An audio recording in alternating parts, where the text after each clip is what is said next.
Hello everyone, this is Jay Noble back at it again with another video. Today I'd like to do a really cool video for you all because I finally completed the typeset for the US half dollars that have been minted since they started minting them back in the late 1700s. Actually, they started minting half dollars in 1794 and are minting them up until the present. And I have every typeset now. There are typesets to each one of them, and if you want to go down the rabbit hole of all the commemorative half dollars and all the modern stuff, then yeah, this wouldn't include everything, but this is all the regular designs that the US has minted over the past years, and I was finally able to complete the set. This is not all the examples I have. I just picked some of the better examples, and I wanted to go through them all with you and show each design, how long they were minted between the years, and just some cool information about each one of them. So let's start off with really the toughest design to get, and this is the flowing hair. This is the 1795. They only minted these between 1794 and 1795. So they only minted them for 2 years, so they're very hard to get. The 1795 is definitely the more affordable one. The mintage is quite a bit more on the 1795. They minted almost 300,000, but in 1794 they only minted about 23,000. Now the survival rate, on the other hand, on the 1795 is still pretty rare at just 3,500 known examples, but the 1794 there's only about 1,200 known. So a really tough coin to get, but if you guys have the chance to purchase one, I think it's a really cool design. I really do like the obverse of the coin. I think Lady Liberty looks really good, and I just wanted to get a really nice example that shows good detail, and this coin definitely had that, so I decided to get this one. It's got a nice, I just really do like the design. Now the reverse, the small eagle is starting to grow on me. I do like this design, but it's just a really classic design and a really cool coin to look out for. This is probably one of the last ones that anyone will be able to buy to complete the typeset, but it's definitely a coin that you should look out for. I'd probably get the 1795 unless you just want to get the really rare one, because it is at least somewhat affordable. So now moving on to probably my favorite design overall is the Drape Bust design. Now this one was minted a lot longer. They minted these between 1796 and 1807. There's two different types. This is the large eagle design. They had some that were small eagle design, so it had the reverse of the flowing hair design, but I really think they knocked it out of the park with the reverse of the large eagle design. I just love the details. I love the eagle. It's just such a beautiful design, guys. This is really probably my favorite design overall. This is a pretty good example. This is one of the later years. This is an 1805 graded NGC XF45, but it has a really nice detail, some nice toning. A really nice example, has actually even some luster, which is pretty nice for an XF45. I really do like this example overall, and definitely the Drape Bust is a really cool coin to look out for, and they are a little bit more affordable. You can get them for under $1,000 at least. You can get an example, so they are somewhat affordable, but a tough coin to get, but a really cool type coin to look out for. And now you get into the Cap Bust. Cap Bust is an okay design. It's not my favorite design, but I do like the reverse. I really do like the eagle. This is one of the earlier years. They minted the Cap Bust between 1807 and 1839, so this was a pretty long series overall. This is one of the earlier years at an 1812. Sorry guys, my cat wants to be in the video, obviously, but I might keep her in the video, whatever. But this is the 1812, which is an earlier year, kind of a tougher year to get, and MS64. These do run pretty high, the earlier years, but they do have three different types. You have the type 1, which is what this one is, from 1807 to 1836. So this was the normal, the large lettering on it. And then I went to a type 2 with a reeded edge, and it showed 50 cents on the back, spelled out cents instead of just a C.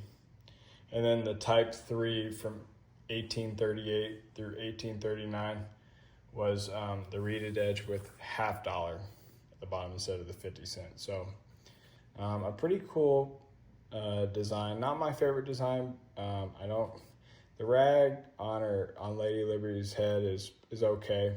I really do like the reverse though.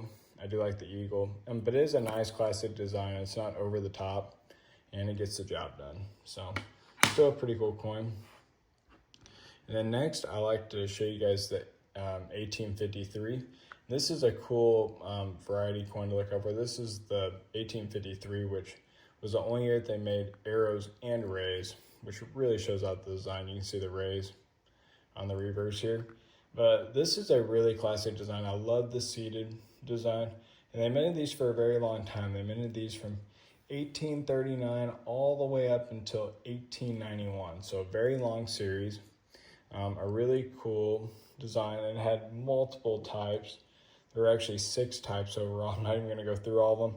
But yes, you had the arrows and rays, which they only minted for 1 year. Some of the more notable designs would be some with just arrows, which was like the 1854 through 1855. They also had 1873 to 1874. They had arrows at the bottom too. And on this particular date, they decreased the weight of the coin, and that's why they did the arrows and rays. But a really cool design, a really classic design. I love the design overall. I love the reverse with the eagle and with the rays. I wish they would have done it more years, but the eagle is stunning on the reverse. One of my favorite $50 designs for sure. Next, we got the Barber $50. This is a nice classic design. They minted these not as long. This was kind of a shorter series. They only minted them between 1892 through 1915. So pretty short series. This is a proof example, which they didn't mint too many of these. The mintage on this coin, I believe, is only like 913. But these are actually, surprisingly, the proofs are pretty affordable in terms of comparing them to the regular struck in mint state. Because the Barber $50 were heavily circulated, and a lot of them came very worn. A lot of them were used heavily in circulation, so a lot of them have very little detail. So the proof is actually not really any more expensive than a mint state example. So you can definitely get one that really shows off to the design overall. But there are some notable dates that a lot of people don't think about on these. The last about 3 years from the Philadelphia mint, 1913 through 1915, are lower mintage. There were only around 100 to 150,000 mintage on those. So those are kind of sleeper coins to look out for. But a really cool design. I like this design overall. I really like the reverse. I think they did a great job with the eagle overall. The obverse is okay. Kind of reminds me a little bit more of the cap bust because it kind of got the hat. It kind of goes off the Morgan silver dollar, is minted during this time. They kind of used the hat on Lady Liberty. But I've always thought that Lady Liberty kind of looked like a guy on this. You guys can let me know what you think about that, but it kind of looks like a Roman, somebody from Roman times. It looks like a guy though, just because you can't really, the hair's not coming down, so just interesting there. But do like the design overall. Not made very long, so a cool coin to look out for. Now this is probably my second or third favorite design, the Walking Liberty $50.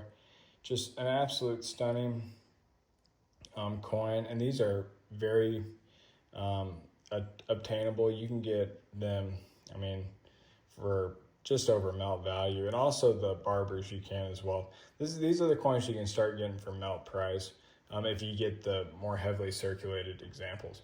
But the Walking Liberty $50 is minted between 1916 and 1947, and this is just a stunning design, guys. I just love this design, and it was such a good design that they actually used the obverse on the Silver Eagle. and they still use it to this day. But guys, I'm gonna tell you, the reverse, I don't know why they didn't use the reverse, because the eagle is stunning. The detail, the feathers, I mean, this coin just all around works. And this is a 1940 proof, kind of a cool coin. And the proofs, they only minted for a few years. I believe on the proofs, yeah, they only minted them between 1936 and 1942. So there aren't that many years, and they're a pretty low mintage. The later ones were a little bit higher mintage. This 1940, I believe, had about 11,000. Yeah, 11,000 mintage. So, but it's pretty attainable. You can get these for around $500-$600 and proof 65. So they're not way unachievable, but the proof really shows off the design very well, and I love the mirrors. So I wanted to show this example right here. But guys, that is one of my favorite designs right there. Probably a second. I don't know, the flowing hair is pretty special though, but definitely a lot more attainable than the flowing hair. So that gives it brownie points there. Now let's move on to the Ben Franklin $50 series. This is just more of a classic design. It's a good design overall. They minted these not very long. They only minted them between 1948 and 1963. And they changed it to the Kennedy $50 after John F. Kennedy died in 1963. So they changed it, and then 1964 they came out with the Kennedy $50. But these coins are very readily available. You can get these in circulating condition for melt, basically, almost all of them. There's only one somewhat key date, and it's the 1955. It has the lowest mintage, I think, of around 2 million, but it's still very affordable. You can get them in mint state for like 20 bucks, 25, maybe 30. But some of the earlier coins in higher grade, like this MS66 Plus full bell lines, and the full bell lines are basically, it's on the bell here, those lines. If they're nice and full and there's no,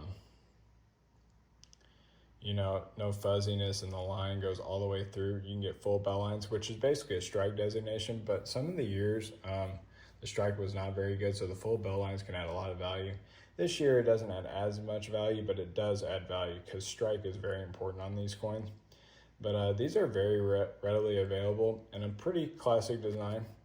They used this is the first time they didn't use Lady Liberty on the $50. They used Benjamin Franklin, so one of our founding fathers. So pretty cool coin overall, and easy to get and nice mint state example. And the last one, as I mentioned, they're still making these to this day. So the Kennedy $50 was minted between 1964, and they're still minting them even in 2025. They're not minting them though for circulation. They're just mostly, call them NIFCs, not intended for circulation. But this is a kind of a cool coin right here. This is a 1966, but they didn't really mint proofs between 65 and 67. I mean, 65 and 67. So only 3 years. They had these SMS sets, which were special mint sets.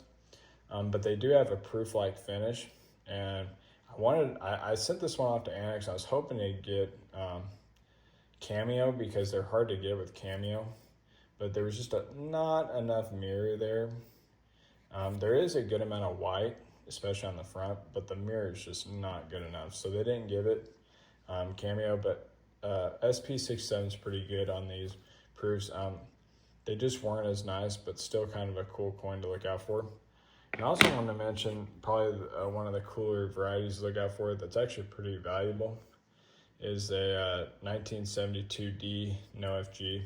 So on the reverse, there's supposed to be the FG initials of the engraver, and they didn't show up on some of the dies.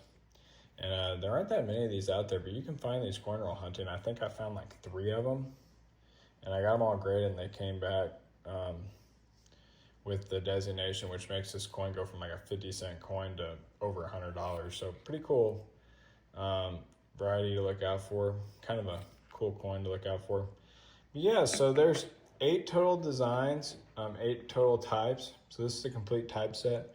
As I said, there's a lot of different types within the typesets, but these are the main designs for the $50, and I finally completed the series. It's a really actually tough series to complete, mainly because of the flowing hair. The Drape Bust is still hard to get, but it is obtainable.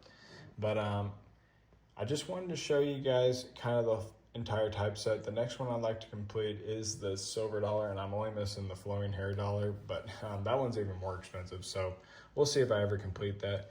But please let me know in the comments, what's your favorite design out of all the $50, out of all the type $50, not including the commemoratives and the special stuff, but just the main designs. What is your favorite design? The Drape Bust is my favorite, probably followed by the Walking Liberty and then flowing hair. But I'd love to hear your all's thoughts in the comments below, and I hope you all enjoyed this video. I'll talk to you again soon. Thanks.